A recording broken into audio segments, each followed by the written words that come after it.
I was Stephen Loughnane from New Holland, just going to look at the CR11. Over to you, Stephen. So what's the spec on this machine over the others? So there's 7,500 parts traditionally in a CR combine. There's 7,000 parts of this brand new. So there's only 500 parts the same, which is mostly all around the cab. So everything else is all new from the ground up. The development of this started in 2014 on a blank sheet of paper, and we built this combine and then we launched it 2 years ago. Awesome. So the main things on this combine is we have 24-inch rotors over 22-inch rotors and 10.90. We've lengthened the rotors by 1 meter. We've also put a 10-centimeter step in the rotor covers, which gives us more clearance when we're finished threshing. We give that crop mat room to get the grain out of the crop mat. We've made the clean and shoe 13% wider. So when you make a clean and shoe 13% wider, you exactly gain that in capacity because you're making the mat narrow and then you're able to clean it easier. We are gone for 4 individual sieves. So we have 2 top sieves, 2 bottom sieves with 4 wind pressure sensors on the top sieves and then 2 individual bottom sieves. So there's a lot going on. Yeah. And then that works in conjunction with a split sieve loss sensor, and then they all talk to each other and can tell the combine whether it's loading the sieves evenly or unevenly, and then the sieves can shake left and right individually and load that sieve, that clean and shoe, equally at all times. Awesome. So just looking at the back of the machine. So the back axle has changed completely. We've put 2 hinge points on it, so when we turn, the axle shoves away from the chassis. That gives us a tighter turning circle, because by making the machine longer, it still needs to be manoeuvrable and nimble, and we're able to turn 1 meter inside the turning circle of 10.90 with this machine. Oh, wow. Even though it has a longer wheelbase. We're able to keep the transport width the same on 32-inch tracks compared to 28-inch tracks on a 10.90. How we do this is we're using our left-hand rotor as a drive shaft.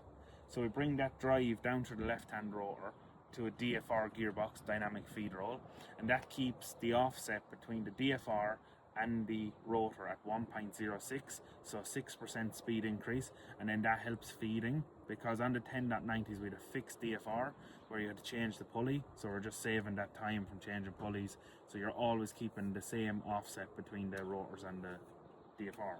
Comes to residue management. Residue management has become very important all around the world with strip till, zero till, min till farmers, and the reason for this is that's your first layer of fertilizer. So what we are doing is we're reading the spread width with these radars, but we can also see the crop, and we can spread 61 foot with this spreader at 97% accuracy.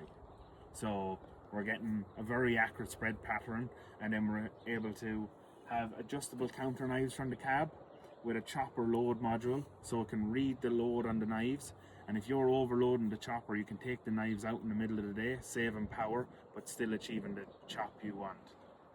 We have a Cursor 16 in our CR11, we have a Cursor 13 in our CR10, so we're putting out 775 horsepower out of this Cursor 16 engine. The engine, you'll notice, is on a slant. That angle is the exact same angle as the rotor. So we take the drive out of the bell housing at the back of the engine into a CVT box, which has 3 gears, all adjustable from the cab, and then we take a direct line drive straight into the rotor, so we're not losing any power.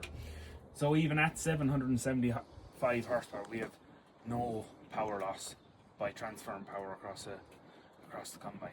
The 20,000 litre grain tank, which results in about 16 tonne of wheat when it's fully loaded, with a 210 litre a second unload, and then you can decrease that unload speed down to 169 litres a second.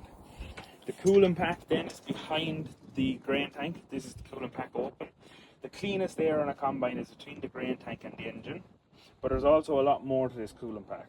So when we draw the air through this cooling pack, the engine is encapsulated with a top on it, so we're cooling the engine but also keeping the engine clean and drawing that air through it at all times. So C&H combines are the only combines in the world with 2 clean grain augers. So we have clean grain auger at the front and we have a clean grain auger further back, and they both feed this clean grain elevator, which is rated 230 tonne an hour. We then have the dual unload, which is done up here through a hydraulic tensioner. You'll see underneath that the shaft drive for the header, and then this little actuator here is what does the side shake on the sieves, and then the other actuator is underneath the front prep pan in the combine.